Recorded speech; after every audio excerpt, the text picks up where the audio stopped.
I'm sorry to see there is a possibility we may lose some momentum on helping to level the playing field with China in our economic relationship due to the situation in North Korea.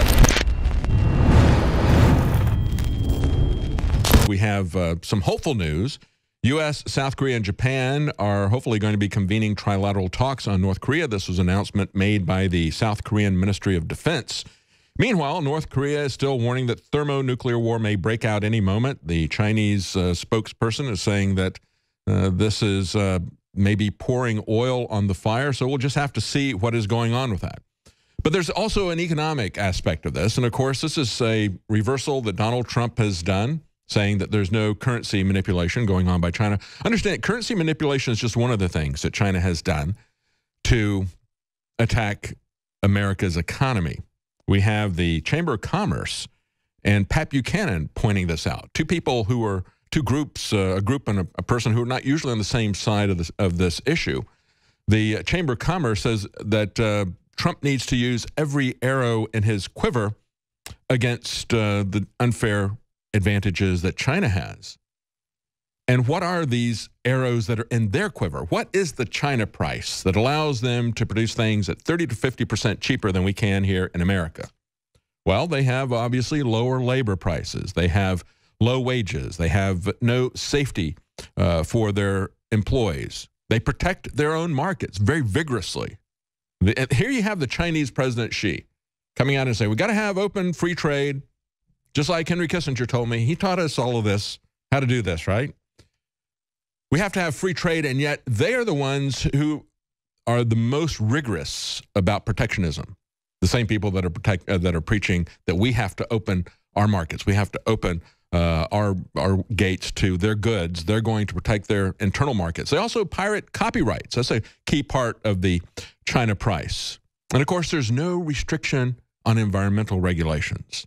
But we have restrictions that are put on us with the Paris Climate Treaty. We're going to have far more stringent controls put on our industry, and that's going to happen at a much earlier date before they have even minor restrictions put on their industry. One of the things that happened last week, remember, they buy a lot of coal from North Korea. See, the Chinese can still buy massive amounts of coal. Obama didn't have a problem with that. But I thought it was global warming. No. They're only concerned about it if America and Europe are warming the globe. It's not a problem when China does it or India does it. They're given a special pass on that. And evidence of that was the fact that China had, as trying to get North Korea to get a little bit more rational, they said, we're going to stop taking your coal shipments. And then last week, as a gesture to Trump, when he said, oh, you're not currency manipulators anymore. Right. When he said, you're not currency manipulators anymore, they said, all right, we're going to just send that fleet of ships carrying coal, we're going to send them back to North Korea. We're done. We're not going to take that. They're still going to burn coal. They just won't buy it from North Korea. So we look at a couple of these different things, the subsidies of their own industries, the low labor prices, the currency manipulation. We're going to have our Federal Reserve manipulate our currency. That's the strategy they're going to take. They're not going to say that China is manipulating their currency. They're going to give them a pass on that. And then Trump wants the Federal Reserve to weaken the dollar. They're really good at that. They're really good at weakening the dollar. You know, the Federal Reserve was created 104 years ago, same time as the income tax, because that's when they changed our tax structure. Prior to that, it was heavily skewed toward taxes at the border and not having internal taxes. As a matter of fact, Jefferson was proud of the fact when he gave his second inaugural address, he said, we have eliminated all internal taxations by eliminating unnecessary offices. So you go back to a constitutionally sized government, you can run a constitutionally sized government off of taxes at the border. And Jefferson said, what farmer, what laborer, what mechanic knows a tax man? Well, in America today, all of us know the tax man, don't we? But they didn't at Jefferson's time. How did that change? Well, that changed when we got the Federal Reserve and we got the income tax in 1913. And we've lost over 99% of the purchasing power of the U.S. dollar in that amount of time as well. That's the legacy of the income tax, the legacy of the Federal Reserve. And now Donald Trump, who criticized, who said maybe we need to audit the Fed. He criticized Janet Yellen. Now he's saying, well, I think Janet Yellen is pretty good. We're going to use her to weaken our currency because we're going to pretend that the Chinese are not manipulating their currency. So the Chamber of Commerce is saying right now, basically, we're recommending to President Trump, everything you have in your quiver, please use every arrow possible with the understanding that some of these points of leverage that you're using will be counterproductive to us. They say that, of course, Trump promised to curb U.S. trade deficits with China. They've reached $347 billion. Not a problem now. Not a problem. We will give them a free pass as long as we can engage in military adventurism abroad. Now, according to the chairman of the Chamber of Commerce, Beijing can offer subsidies of billions of dollars to domestic competitors. That's part of the China price. He said, I'm sorry to see there is a possibility we may lose some momentum on helping to level the playing field with China in our economic relationship due to the situation in North Korea if there is some kind of a trade-off. Well, you can believe that there is a trade-off. Pat Buchanan pointed it out. He said, quoted President Trump, who said, why would I call China a currency manipulator when they're working with us on the North Korean problem? So he said right there, we see that Trump, who once seemed to understand how America had taken us to the cleaners during and after the Cold War, while allies supported us diplomatically, they piled up huge trade surpluses at our expense, and they became virtual free riders off of the U.S. defense effort. And so that's Patrick Buchanan pointing that out. He said a continuing crisis on the peninsula with Trump and the U.S. relying on Beijing's help could leave Xi in the catbird seat. And now that North Korea has declared its goal to be building missiles with nuclear warheads that could hit all U.S. bases in Asia, even California, the clock is running for the White House. Tillerson and Pence have said that they're running out of patience.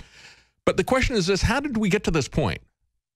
How did we get to this? It's not Obama's fault, okay? I mean, you're not going to blame everything on Obama. This is just as much Bush's fault and the Republicans' fault. This has been going on for 64 years. And many people have said, well, other people could have done something about it. Now Donald Trump is going to have to do something about it. But how did we get into the Korean War? We got into the Korean War because we decided we needed to be the world's policeman. We decided that the first Americans who put America first, the founders of our country, didn't know what they were talking about when they said we don't go abroad seeking monsters to destroy. And a good example of this is the Turkey election that's happening. We got a civil war going on in Turkey, and it's spilling over onto our shores. The competition between Erdogan and Fethullah Gulen is spilling into Europe as well. This competition shows us something in Turkey. There's not always a good guy and a bad guy. Sometimes there's just two really bad guys. Both Erdogan and Fethullah Gulen are not secularists. They want to preside over a caliphate, a global caliphate, if they will. And so as we see their influence spread throughout Europe and throughout the United States, and as we've seen in other places where we go in to do regime change, it always backfires. Even if we win a war, we don't win the peace.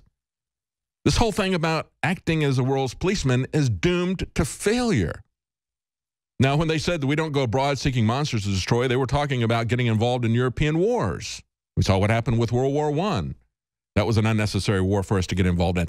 What would they have said about the Middle East situation? I mean, even Ronald Reagan, after the bombing in Beirut, said, I'm going to get my troops out of here. And he got his troops out of there.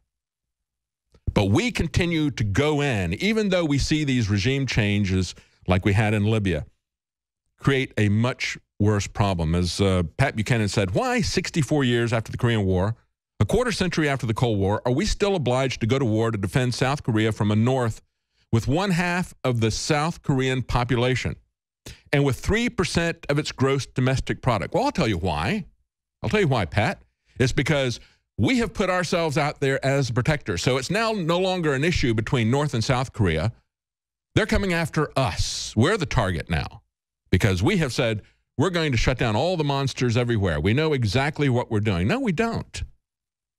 You know, why should their nuclear missiles be America's primary responsibility? Why don't the South Koreans do something about it? Why do we have to be the world's policeman? It is not going to work. And now we have a situation where instead of following an America First policy instead of listening to the first Americans, the founders of our country. We'd have a situation where we got people like John McCain calling Rand Paul a Russian agent because he merely says that we ought to have a debate before we set up another tripwire with a tiny country in Europe, before we set up another possibility where we would have to go to war to defend them. Can't we see where this is all leading? Can't we see that this is a failed policy that's been 64 years in the making? Can't we put America first for once? Perhaps not. Let's go to Debit in Florida. Debit in Florida, you're on the air. Great. Hey, thank you so much. Listen, I have bought your product, and I gotta say they're amazing. Anyone who's on the fence, buy it, because I've got Caveman, Superman Vitality, Secret 12, Vitamin Mineral Fusion. I've got the body armor. Wow, thank you. Wow. You're the type of listener that makes it all possible. Which nutraceutical does you like best? I really like the Vitamin Mineral Fusion, to be honest. That's amazing. Really incredible. I drank it in the morning, and I swear to you, I felt incredible. Like I haven't felt weak. My morning was fantastic, and I love you guys. I love the InfoWars crew, and I just want to, I want to take this opportunity to tell anybody out there who's on the fence.